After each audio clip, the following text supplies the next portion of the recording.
ভোটারের নাম, এপিক নম্বর, ঠিকানা, এটা আগে থেকে প্রিন্ট করা থাকবে।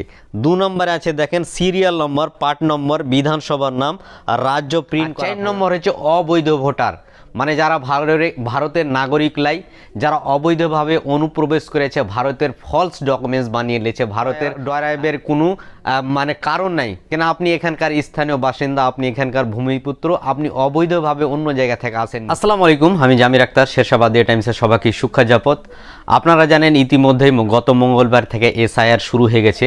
তো আজকের ভিডিওটা এসআইআর নিয়ে হবে, আর এসআইআরের সঙ্গে সাথে আরও যে দরকারি বিষয়গুলো আছে, দরকারি জানার মতন জিনিসগুলো আছে, সেইগুলো নিয়ে কিন্তু আজকের ভিডিওটা। তো ভিডিওটা যার কাছে যাবে অবশ্যই আপনারা দেখবেন, লাইক কমেন্ট শেয়ার করবেন বেশি বেশি করে, যাতে করে অন্য লোকেও দেখতে পাই আর কিছু জানতে পারে। দর্শক বন্ধু, আপনারাকে জানিয়ে থুই যে এসআইআর অর্থাৎ ভোটার কার্ডের নিবিড় সংশোধন স্পেশাল ইন্টেনসিভ রিভিশন। আপনারা জানেন যে বিহারে এখন যে বর্তমানে বিধানসভা নির্বাচন হয়েছে, তো এই বিধানসভা নির্বাচনকে কেন্দ্র করে বিহারে এসআইআর হয়ে গেছে।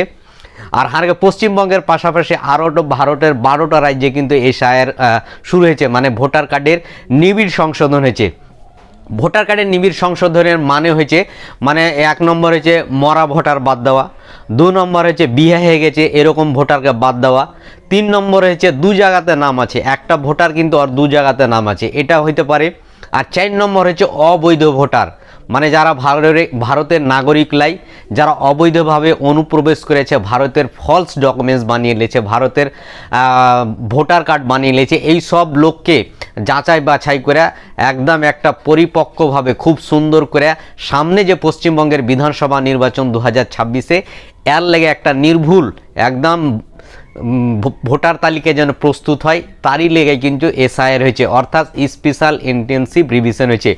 তো এসআইআর নিয়ে বিশেষ করে আগে শেরশাবাদীয় সমাজের মধ্যে খুবই ভুল ধারণা আছে, কেউ ডরাইছে এটা দেখে। তো আপনারা ডরাইবেন না, আপনাকে ডরাইবের কোনো মানে কারণ নাই কেন, আপনি এখানকার স্থানীয় বাসিন্দা, আপনি এখানকার ভূমিপুত্র, আপনি অবৈধভাবে অন্য জায়গা থেকে আসেননি। 2002 কেনে, এর থেকে আরও 50 বছর, 100 বছর, 200 বছর, 500 বছর, 1000 বছরে যদি কাগজ আপনার দলিল খুঁজে, তো আপনি দলিল পেয়ে নেবেন। তো শেরশাবাদীয় যেসব দর্শক আছে বা শেরশাবাদীয় সম্প্রদায়ের যারা মানুষ আছে, ওরা নিশ্চিন্তে থাকেন, খালি ডকুমেন্টসগুলো আপনারা হাতের কাছে থুবেন। যখন বিএলও মানে বুথ লেভেল অফিসার যখন আপনার বাড়িতে আসবে, আপনাকে ফর্ম দিবে, ইনুমারেশন ফর্ম, আপনি ওখানে ফর্মটা ফিল আপ করবেন, ফটো লাগাবেন, দিয়ে আপনি বিএলওকে জমা দিবেন। বিএলওর সাথে আপনি খারাপ ব্যবহার করবেন না, কেন ওরাও হচ্ছে সরকারি কর্মচারী, ওরাকে যেটা উপর থেকে নির্দেশ দিয়েছে ওরা ওই মোতাবেক চলবে। দরকার পড়লে আপনারা সাহায্য করবেন একে অপরকে। যেসব শিক্ষিত যুবক আছে, পাড়া প্রতিবেশী হোক বা যারা ফর্ম ভরতে জানে না, পড়ালেখা নাই, এরকম লোককে আপনারা ফর্ম ভরে সাহায্য করবেন। তো হ্যাঁ, আমি এর আগে একটা ভিডিও দিয়েছিনু, ছোট্ট করে ভিডিও দিয়েছিনু, তো আমি কয়েছিনু যে এসআইআর ফর্মটা কিভাবে ভরতে হয়। তো ওখানে এখানকার দর্শক বন্ধু কয়েছিল যে আপনি যদি এসআইআর ফর্মটা কিভাবে ভরতে হয় এরকম যদি দেখিয়ে দেন ভিডিওর মাধ্যমে, তো খুব ভালো হয়। তো দর্শক, সে লেগে আপনার আজকের ভিডিওটা আপনারা মনোযোগ সহকারে দেখবেন, আর যারা ফর্ম ভরবেন ওর লেগে কিন্তু খুব জানকারি দেওয়া যাবে দিব ভিডিওটাতে, আপনারা ধৈর্য সহকারে দেখার কোশিশ করবেন। দেখতে পাইছেন এইটাই হচ্ছে এনুমেরেশন ফর্ম, এখানে দেখেন লেখা আছেন, আর এটা হচ্ছে অ্যানেক্সার 3, মানে এসআইআর যে হয়েছে স্পেশাল ইন্টেনসিভ যে রিভিশন হয়েছে, এর কিন্তু 2টা ধাপ আর আগেও হয়ে গেছে। আপনারা জানেন মেলাইজনকে হয়তো বিএলও ফোন করে জেনেছিল যে তোমার বোনের বিয়ে হয়ে গেছে, বা তোমার ভাই উমুকটা আছে কিনা, তোমার বাপ মা কী হয়েছে, এইসব জিনিস কিন্তু পুছগাছ করছিল, কিন্তু ম্যাপিং হয়েছিল। তো মনে করেন ম্যাপিং হওয়ার সময় কিন্তু 50% কার্ড এসআইআরের হয়ে গেছে।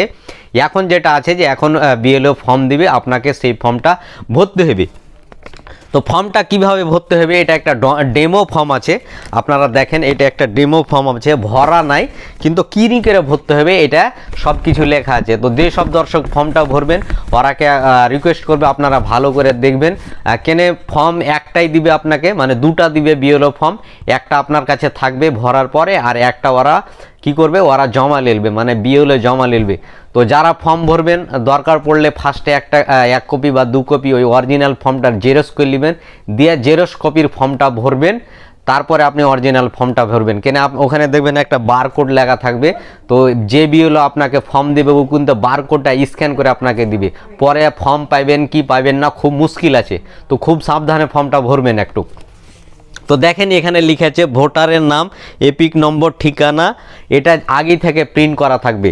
2 নম্বরে আছে দেখেন সিরিয়াল নম্বর, পার্ট নম্বর, বিধানসভার নাম আর রাজ্য প্রিন্ট করা থাকবে, মানে বর্তমান যেটা ওর ডিটেলস আছে এখানে প্রিন্ট করা থাকবে। এখানে বারকোড থাকবে এরকম, ভোটার কার্ডের ফটো প্রিন্ট করা থাকবে, মানে বর্তমান ভোটার লিস্টে ওর যেটা ফটো আছে ওই ফটোটা কিন্তু এখানে প্রিন্ট করা থাকবে। তারপর এখানে দেখেন রিসেন্ট তোলা নিজের পাসপোর্ট সাইজের রঙিন ছবি, এখানে কি করতে হবে আপনার এখন বর্তমানের যে চেহারা ওই চেহারার ফটো আপনাকে তুলে এখানে সাঁটাইতে হবে আঠা দিয়ে, ঠিক আছে, রঙিন ছবি কিন্তু। এবার চলে আসেন দেখেন এখানে 3টা ঘর আছে, 1টা ঘর, 2টা ঘর, 3টা ঘর। তো আপনার বর্তমানে যে সব ডিটেলস আছে ভোটার কার্ডে যা ডিটেলস আছে, আধার কার্ডে বা অন্য ডকুমেন্টসে যা ডিটেলস আছে এখানে কিন্তু আপনাকে ভরতে হবে। দেখেন 1 নম্বর ঘরে আছে ডেট অফ বার্থ, মানে জন্মের তারিখ দিতে হবে আপনাকে। 2 নম্বরে আছে আধার নম্বর, এটা অপশনাল দিয়েছে, মানে আপনি দিতেও পারেন নাও দিতে পারেন। 3 নম্বরে দিয়েছে মোবাইল নম্বর, তারপর দিয়েছে ফাদার্স অথবা গার্জিয়ান নেম, মানে বাপের নাম অথবা আপনার যে অভিভাবক আছে ওর নাম দিতে হবে। তারপর দেখেন ফাদার আর গার্জিয়ানের নামের ইপিক নাম্বার, মানে ভোটার কার্ডের নম্বর। তারপর দিয়েছে মাদার নাম, মানে আপনার মা যে আছে মায়ের নাম দিতে হবে। মাদার সিপির নাম্বার, যদি মায়ের ভোটার কার্ড থাকে তাহলে ভোটার কার্ডের নাম্বার দিয়ে দিবেন। এখানে আছে স্পাউস নেম, মানে স্বামী স্ত্রী যদি থাকে, দেখেন এখানে লেখা আছে স্বামী অথবা স্ত্রী মেয়ের নাম, স্বামী অথবা স্ত্রীর কি করতে হবে ভোটার কার্ড মানে ইপিক নম্বর দিতে হবে, হয়ে গেল। এবার এখানে দেখেন লেখা আছে 2002 সালের ভোটার লিস্টে যাদের নাম আছে। এবার মনে করেন হার বাপের 2002-এর কিন্তু ভোটার লিস্টে আছে, আর 2025-এও কিন্তু হার বাপের ভোটার লিস্টে নাম আছে, তাহলে কি করবে এই জায়গাটা ভরার পরে এই জায়গাটাও কিন্তু ভরতে হবে ওকে, যেহেতু আর 2025-ও নাম আছে, 2002-এর ভোটার লিস্টে নাম আছে।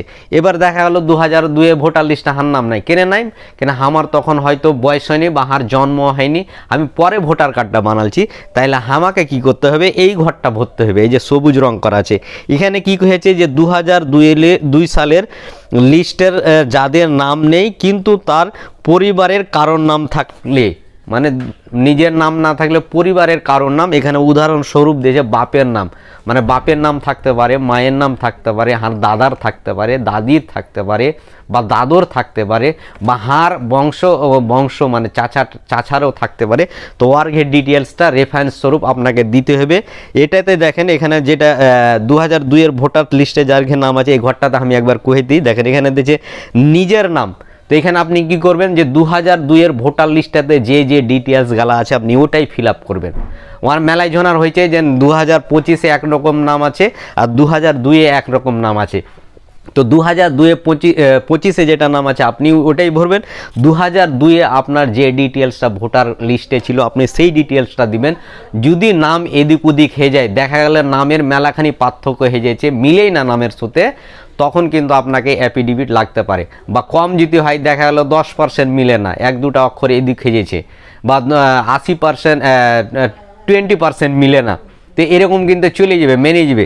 তো এখানে আপনি দেখবেন যে 2025-এর সাথে 2002-এর যদি ম্যাচ হয় তো ভালো, যদি নাও ম্যাচ হয় তো 2002-এর যেটা ডিটেলস থাকবে ওটাই কিন্তু আপনাকে দিতে হবে।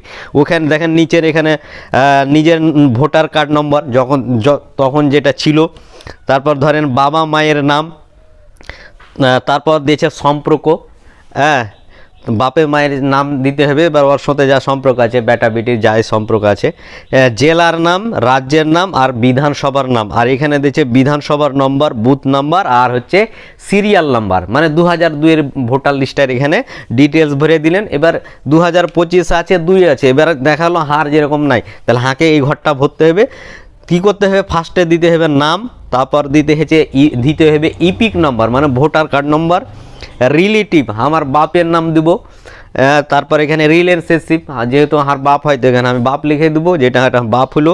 ডিস্ট্রিক্ট জেলার নাম দিতে হবে, অ্যাসেম্বলি নাম মানে রাজ্যের নাম, তারপর হচ্ছে অ্যাসেম্বলির নাম মানে বিধানসভা, আর রাজ্য হচ্ছে রাজ্যের নাম দিতে হবে, তারপর বিধানসভার নাম, তারপর হচ্ছে অ্যাসেম্বলির হচ্ছে নাম্বার আর পার্ট নম্বর আর হচ্ছে সিরিয়াল নাম্বার। এখানে দেখেন 3-4টা লাইন দেওয়া আছে। এখানে কহেছে এটাই যে আপনি যে এই ডিটেলস দিচ্ছেন আপনি পুরোপুরি সত্য, মানে আপনার জ্ঞানে সজ্ঞানে আপনি যা দ্বিতীয় সব কিছু সত্য, এতে কিন্তু মিথ্যা নয়। আর যদি মিথ্যা হয় তো আপনি দণ্ডনীয়, এটা অপরাধ, আপনাকে জেলও হইতে পারে, আপনার জরিমানাও হইতে পারে। আর এখানে লাস্টে কি করতে হবে, নিজের সই করতে হবে। মানে আমি যদি হারকে বাড়িতে যখন মনে করেন যে আমি পড়ালেখা জানি, আমি ফর্মটা ভরনু, তো মনে করেন আমি সইটা করে দিন, কিন্তু সিগনেচার সইটা করতে হবে পুরা নামে, মানে শর্ট করে করলে হবে না, পুরা নামটা যেন লেখা থাকে। মানে 18 বছরের বয়সের উপরে বাড়ির যে কেউ ফর্মটাতে সহি করতে পারে। তো আমি যেহেতু সহি করতে জানি, তো আমি বাপিক ফর্মগুলাতে ভরে দিতে পারি। আর একটা জিনিস এখানে কহবো যে হারগে মেলায় যখন বাহিরে আছে, বিদেশে আছে হয়তো বা অন্য রাজ্যে কাম করছে, তো ওরা কী করবে, এসআইআরের ফর্মটা অফলাইনে ভরতে পারে, মানে যখন বিএলও দিয়ে যাবে ওই ফর্মটা ভরতে পারে, দিয়ে বিএলওকে জমা করতে পারে। আর সেটা যদি না হয় তাহলে অনলাইনের মাধ্যমে কিন্তু এসআইআরের ফর্ম ভরতে পারবেন। ঠিক আছে, কেউ যখন ভরবে ফর্মটা ও নিজে সিগনেচার করে জমা করে দিবে। এইটুকাই হচ্ছে জিনিস। মেলায় যখন এই জিনিসটা লিয়া ভুলের মধ্যে ধারণা আছে, তো আপনারা ভয় পাবেন না। ফর্ম দিবে বিএলও, ভালো লোক ধরে, ভালো শিক্ষিত ছেলেদেরা বিএলওর কাছ থেকে বারবার দরকার পড়লে বুঝে নিতে হবে, তারপর ফর্মটা ভরে আপনারা জমা করবেন। জমা করার পরে কি হবে যে 1 মাস এই সময়টা দিয়েছে এসআইআরের ফর্ম ফিল আপ করার, তো 1 মাসের মধ্যে জমা নিবে ফর্মগুলা। ফর্মটা জমা নেওয়ার পরে এরপরে খসড়া তালিকা বাহির হবে। কারোর যদি নাম ছুটে যায় তো আপনারা ফের আবেদন করতে পারেন। তারপরে ফাইনাল লিস্ট বাহির হবে। ফাইনাল লিস্ট বাহির হওয়ার পরেই কিন্তু পশ্চিমবঙ্গের যে 2026 সালের বিধানসভা নির্বাচন, ওই নির্বাচনটা হবে। তো এই দর্শক বন্ধু, এটাই ছিল আজকের ভিডিওটা যদি ভালো লাগলে অবশ্যই লাইক কমেন্ট আপনারা শেয়ার করবেন। ধন্যবাদ। আমি জামির আক্তার, শেরশাবাদিয়া টাইমসে এতক্ষণ শুনুন। পরের ভিডিওতে আপনার সাথে ফের দেখা হবে। ততক্ষণ আসসালামু আলাইকুম।